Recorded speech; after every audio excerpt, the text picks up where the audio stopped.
Hello again, this is Brian. Today what I'm going to talk to you about is marijuana. Specifically the Cannabis Cup, the High Times Cannabis Cup. And how to get in, what to expect, some stories that I've picked up from over the years attending them. The Cannabis Cup is actually the first, I guess I would call it professional trade show in a way, that I was able to get free attendance to, free press credentials. What happened was I was writing a story for Jim Cramer, The Street, and Main Street and The Street, and about marijuana back in 2014, I believe it was. And in doing so, I had interviewed the Cashmere Agency, which is the marketing and PR company for Snoop Dogg. And they went over. It's kind of funny. One of the funnier stories I got from that was that Snoop Dogg. Everyone knows that like Snoop Dogg, Willie Nelson, Cheech and Chong. These people are pretty involved. The Marleys in the marijuana industry. But what Snoop did was pretty ingenious. Was he created the Snoopify app a few years ago, which made him get a couple $100,000. Where basically what it was a Instagram program that put stickers, digital stickers on your Instagram apps, and there was the Golden Joint, which was a $150 golden little joint, digital joint with rainbow smoke coming out of it that you could put on your selfies for Instagram. And it was funny because I mean you could roll a huge joint and real hardcore top shelf medical weed and real gold paper, and it would still be less than $150 easy. You could probably roll a pack of them. But anyway, so I got invited to Snoop Dogg that year was at the 420 Cannabis Cup in Denver, Colorado. He was performing. He ended up performing at Red Rocks Amphitheater out there, which is beautiful. If you've never been to Red Rocks Amphitheater, specifically Denver at all, is absolutely beautiful. The Denver Mart is where the Cannabis Cup was held, and before it was the big industry show, the BIG industry show, which is the Buyer Industry Guide, the marijuana industries, cannabis industry, whatever you want to call it, their guide to what kind of products are out there on every level. So High Times, just to give you a real quick thing, I ended up meeting with them. This is the Pot and Sex issue, the January 2016 issue of High Times, which my story is on the cover, the Tent City.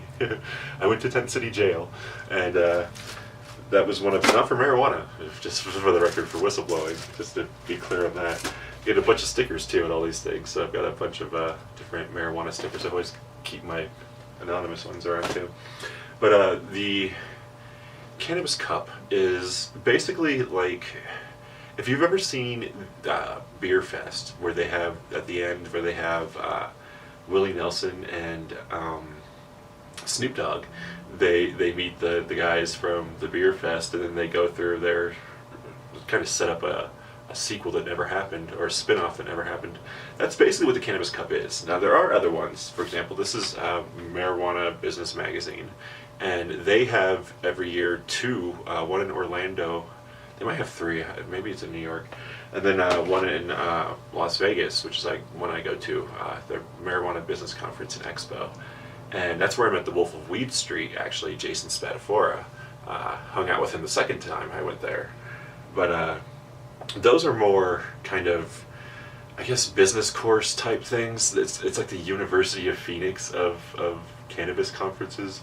They're more like conferences where people are speaking. You know, the guy from Jerry Cohen from Ben and Jerry's. They gave out a whole bunch of Ben and Jerry's. With Cherry Garcia, little tiny things, and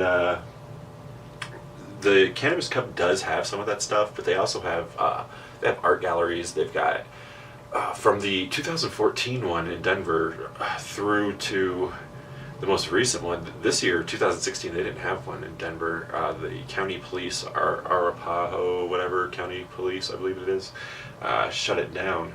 They weren't able to get the permits. The big industry show still happened, but that one didn't. But yeah, for the 421 in 2014, the one in Denver specifically, because it's 420, which is a kind of a pothead holiday, the April 20th one was one of the bigger ones, probably the biggest one. I've been to some in Washington, California, northern and southern, seen some of the stuff and talked to people from ones who have gone to the Amsterdam ones and the Jamaican ones, but the Denver one was definitely there's huge crowds.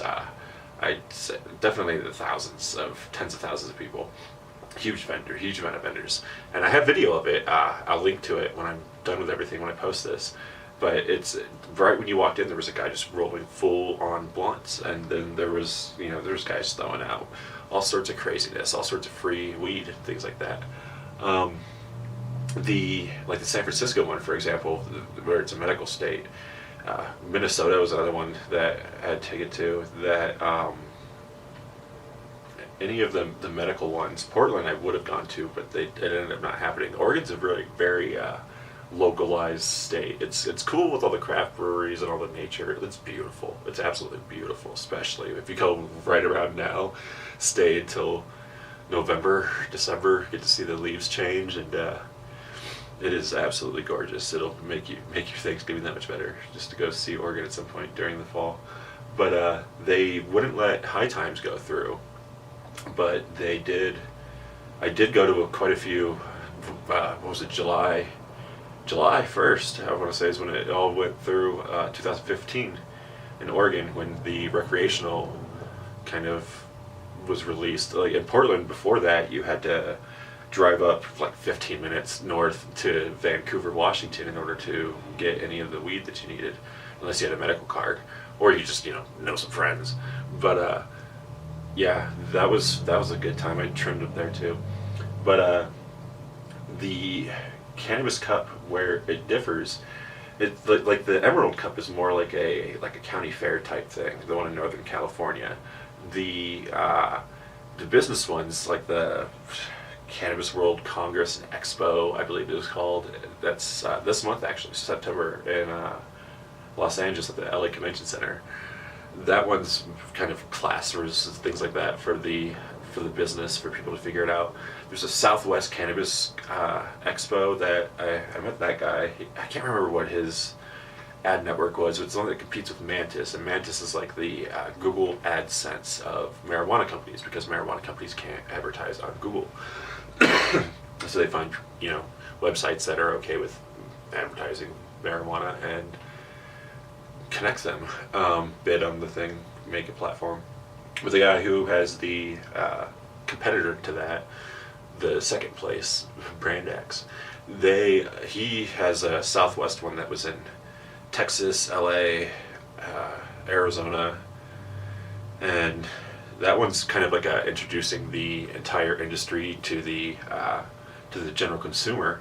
They had a lot, like the speakers you'd see at that one were more for the consumer. So you saw that chick from the CNN show in Vail, Colorado, I want to say it was, or Aspen, not Aspen, it wasn't Aspen, but the ski town, and she was the consultant for the weed businesses that wanted to move in, Catherine something, and people like that. At her and the Beverly Hills chick, I always forget her name. Her daughter's hot though. I follow them on Instagram and Twitter.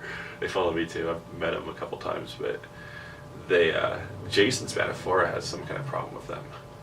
But the Cannabis Cup is more of it's like a state fair, or not. Yeah, I guess a state fair would be the best way to describe it. It's just all the rides are rides that take place in your head. So when you want to go there, the tickets normally, I get my tickets for free, but the tickets, they start off at like $50, I want to say, maybe even less, $30 for a day, but they go all the way up to thousands, where you get like a whole weekend pass, lodging, VIP entrances to everything. VIP is good to have. I've had vendor passes. I wish I had them on me right now. They're in this room. I just don't know where they're at. But I've had vendor passes, which are like a lime green, which will get you pretty much in anywhere, and I've had media passes, which are gold color, and the green ones definitely will get you a lot more than the gold ones will. The VIP is used very sparingly at the Cannabis Cup, or any event really. It's a funny, ironic way of saying, yeah, you paid more just to sit in this extra area. Get in maybe 15 minutes earlier if you're lucky. But when you come in, if you're gonna bring any weed, leave it in your car because you can trade it out in the parking lot, and things like that. But sometimes they're really pretty strict. At the Especially at the big industry show for sure. But at the Cannabis Cup, well, it was the Gallery of Glass is what it was. It was sponsored by the big industry show, but it was in between that and the Cannabis Cup, and it was like 2 million, 20 million actually, I want to say, dollars worth of handcrafted glass, hand blown glass from different bong artists. They were all working bongs, glass artists. I mean, and there and during the like some of the normal and other MPP things like that, and the Cannabis Cup, when Malcolm and all of us people start talking, the High Times crew, when they have their conferences, you'll often see a lot of people with a lot of weed, breaking up a lot of weed. I see people with weed at concerts. I can't even sneak into concerts, and I've got like one of the. I'll show it to you one of these days, but I've got like ways to do it. But yeah, the tickets. I would probably spend like a couple hundred if I was going to go there just to go for the full week. What it is when you get inside, there's a lot of booths, there's a lot of information, art galleries, things like that. Vendors that want you to buy things, kind of like going to like a Renaissance fair where there's a couple of cool things going on the side, but the bulk of it is people trying to sell you stuff, make their income. But a lot of it, I mean, there's a lot of free weed, there's a lot of free stuff you can get there. I would definitely go a couple days just so you have time to see everything there. There's a lot of informative speakers that you'll want to stop and kind of listen to. Some really inspiring stories, some stuff about weed, how it's being used to help PTSD, some of the new topics that are going on, and extraction techniques, things like that, government, political things, where it stands, like the new DEA, nothing new really. It's a great place. There's a lot of booths that have DJs. I saw Supernatural performing there, a whole bunch of bands, a whole bunch of DJs, a whole bunch of rappers. He was the one I recognized, but I'm sure the rest of them were just as exciting if I know their names. And all genres of music are pretty much represented there. You've got every type of pothead is really, from the gangsters who are covering their faces because they don't want to be seen on camera and masking their voices and shit, all the way to the the hippies, the organic everything, vape people, blunt people. I've met a lot of the really cool guys, a lot of them from Amsterdam. There's a lot of hardcore actual gangsters that you'll meet in this, Russians and Italian mobsters, and even in jail, actually, I met some of the border crossers who I already kind of knew. I grew up by the border, so I'm already somewhat familiar with that. The stuff that you're going to want to bring with you, you're going to want to bring some water, you want to bring some snacks. Everything there is pretty expensive, overpriced. They do have like little carts for like $10 hot dogs and shit like that, $10 bag of chips. I don't know what it is. I never bought anything there. Well, I bought stuff, but not that kind of stuff. Keep an eye out. There's always cool people at these conferences. Robert Platshorn, he was one of the most notorious marijuana smugglers in the 70s. Went to jail, prison for quite a while, but he's out now and making a living. The Black Tuna Gang, check it out if you ever have a chance. They did what is it called? Square Grouper, the movie Square Grouper, from the guy who did Cocaine Cowboys, I believe it was called. But that was the sequel to it. It was based on the marijuana industry, and Robert Platshorn was one of the Black Tuna Gang. They were one of the 3 stories that they featured in that. Got to meet a whole bunch of the people that are, Sue Sislak, I think it is, but at U of A, the PTSD researcher, all sorts of people. Daryl Hudson, I co-wrote a piece with him that's what led to my High Times publication, actually. He's in Toronto, one of the premier consultants for grow operations. He's very good at what he does operationally. He knows the cost per square footage. But yeah, that's pretty much, you're going to want to get a hotel, probably use Uber to get around. I would not drive around one of the Cannabis Cups. Parking is a bitch there. So a hotel and Uber or some kind of transportation is your best bet. They're usually at like the Cow Palace in San Francisco, Denver Mart, and the Phoenix Convention Center, Los Angeles Convention Center. They're big places, but they're sometimes expensive if there is even parking. I've managed pretty well so far getting into them, but I've written for them. I get a little easier in than you guys probably would. I have pictures of the wristbands that I'll put up on here, kind of intersplice in the video. But other than that, if you have any other questions about the Cannabis Cup, high times, how to get involved with any of that stuff, the marijuana industry in general, let me know. Leave a comment and we'll go from there. Otherwise, hope you guys have a great day. Happy Monday. It'll probably be Tuesday or Wednesday maybe by the time I post this. I might get it done today. But yeah, have a good time and definitely check out a Cannabis Cup when you get a chance.